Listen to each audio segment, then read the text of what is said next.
आता आपण काशीनाथ जेवरकर साहेब यांच्या शेतामध्ये आलेलो आहोत आणि त्यांनी नेटसप कंपनीचे बूस्टर डोस आहे ते त्यांनी तो स्वतः शेतामध्ये वापरलेला आहे.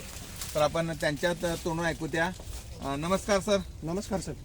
येत ठीक आहे. हां, मला सांगा नेटसप कंपनीचे बूस्टर डोस आहे NPK, शेत, झेड आणि व्यायाम, हे जेव्हा तुम्ही सोडलं तर त्यानंतर तो अनुभव सांगा तुम्ही. सुरुवातीला म्हणजे कसं विश्वास बसला नाही आणि नंतर जो तुम्ही विश्वास एका महिन्यात मध्ये सार्थ केला ते जरा सांगा माहिती आमच्या लोकांना. काय झालं साहेब, तुम्ही ज्यावेळेला ही मला बूस्टर डोस देऊन गेला, मग 1 महिना झाला आता मी सोडून. म्हणजे 4 तारखेला सोडाय, आज 3 तारीख आहे. उद्या 1 महिना होणार आहे. मग ज्यावेळेला कसं आहे, शेवटी तुम्ही दिलाय म्हणलं आम्ही काय एवढं लगेच विश्वास ठेवाच कसं बरं. तरी बी आम्ही काय केलं, आमच्या गुप्तनं आम्ही त्याला दोरा बांधलोय. कशाला? ते उसाला ह्याला दोरा बांधलेला तिथं आम्ही दोरा बांधलाय. म्हणजे कसं साहेबावर विश्वास कसा ठेवायचा आमच्या आम्हाला महत्व आहे, आम्हाला कसं कळलं पाहिजे ना. मला हे लूज होता का दोरा? एकदम लूज होतं बांधताना. आता तयार झाले पूर्ण. आम्ही काय केलं, सोडून 1 महिन्यानं बघायचं म्हणून आम्ही इथं दोरा बांधलेला आहे. मग ऊस असा असतंय की साधारण पाणी आणि जमीन जरा छारपट असलं तर 3 कांडे येतात एका महिन्यात. आणि जरा उत्तम पाणी जरा असेल तर मग 4 कांडे येतात. 4 कांडे जातात. मग माझ्या जमिनीत मी ही बूस्टर डोस दिल्यावर मला 6 कांड्या मिळालेत. 6 कांडे. वा वा वा वा. आणि ऊसाचा जाडी सुद्धा वाढलाय. हे फिट झाले. म्हणजे पहिल्याच्या कांडीपेक्षा बी जाडी आता वाढायला लागलाय ऊसाचं. भरपूर पूर्ण फिट आहे. ज्या ठिकाणी बांधाय तिथं असं त्याला ते ही झालंय. हो काही दोऱ्याचं खून दिसतंय बघा. दिसतंय. आणि मी बऱ्याच ठिकाणी तिथं खून पण केलंय. हे 2 3 4 5 हात 6 कांडे वर. 6 म्हणजे इथं मी जसं इथं बांधलंय ती इथं ह्या वेळेला इथं वाढ होतं ती. बरोबर बांधताना म्हणजे एवढं ऊस वाढलाय. बरं. आता जर पाहिलं 6 कांड्या म्हणजे साधारणतः ऍव्हरेज जर 4 कांड्या पकडल्या तर 2 कांड्या एक्स्ट्रा पडल्यात आपल्या. एक्स्ट्रा पडल्यात म्हणजे माझ्या हिशोबानं 2 एकर मध्ये कमीत कमी एका महिन्यात 5 टन ऊस वाढतोय माझं एक्स्ट्रा. म्हणजे 5 टन 100% मी लिहून देतो तुम्हाला. आणि ह्याला एकराला खर्च किती झाला? एकराचा 1920 रुपये. 1920 रुपये एकराचा खर्च आहे.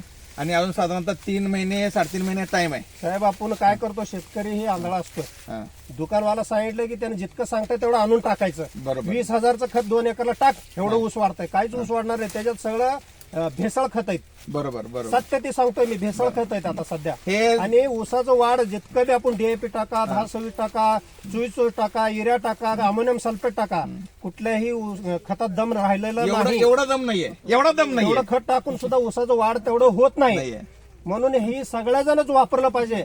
शेतकऱ्याला कसं आहे, आता तुम्ही 10 पोते DAP टाकून सुख नाही. एक तर ह्याच्यात 2 फायदे आहेत आपले.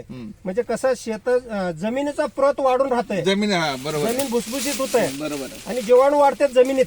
आणि शेताचा मातीचं बघा तुम्ही, इतकं असं भुसभुशीत माती आहे. भुसभुशीत जसं आपलं उकंड्यातलं खत आहे तसं दिसतंय हे. आणि ऊसाचं वाढ सुद्धा मी खरंच खुश आहे बरं का.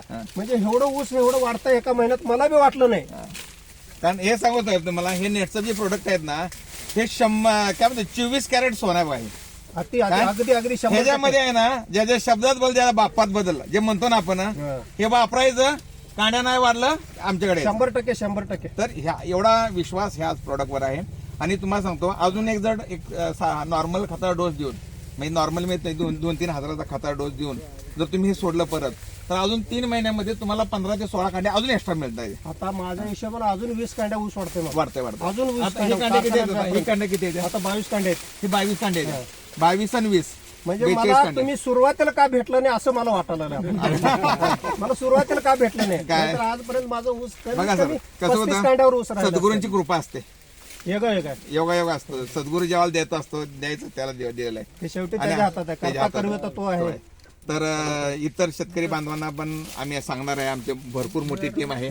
सगळी टीम इथं आलेली आहे. आमचे बगले साहेब आहेत, पुजारी साहेब आहेत, सगळे अखंड ग्रुप आपला इथं आज आलेला आहे. तर एक चांगला संदेश घेऊन आपण जाऊ. त्या म्हणतो ना, सावयोग बळश्री भूत आहे वळश्री, म्हणजे तर ह्या संदेश आपण प्रत्येकापर्यंत पोहोचवणार आहोत. तर प्रत्येक शेतकऱ्याने वापरावे अशी आमची इच्छा आहे. आणि माझ्या शेतात सर्व शेतकरी आलेत, सर्वांचं मी अभिनंदन करतो. की कसं आहे, प्रत्येकाने डोळ्याला आणि कानाला अंतर भरपूर आहे. 4 बोटाचं अंतर आहे. तर प्रत्यक्ष कंडू प्रमाणशी नोडू असं कन्नडमध्ये म्हणलेलं आहे. म्हणजे डोळ्याने बघितल्याशिवाय काहीच दिसणार नाही. त्यावेळेला डोळ्याने प्रत्येक शेतकऱ्यापाशी गेलं पाहिजे. ते तिथला अनुभव महत्वाचा आहे. बरोबर. पैसा देऊन अनुभव घेता येत नाही, मिळत नाही, नाही. डोळ्याने बघितल्याशिवाय अनुभव भेटत नाही. नाही. सगळ्यांना आल्याबद्दल तुमचा सगळ्यांचा मी मनापासून आभारी आहे. थँक्यू. धन्यवाद सर. ओके आता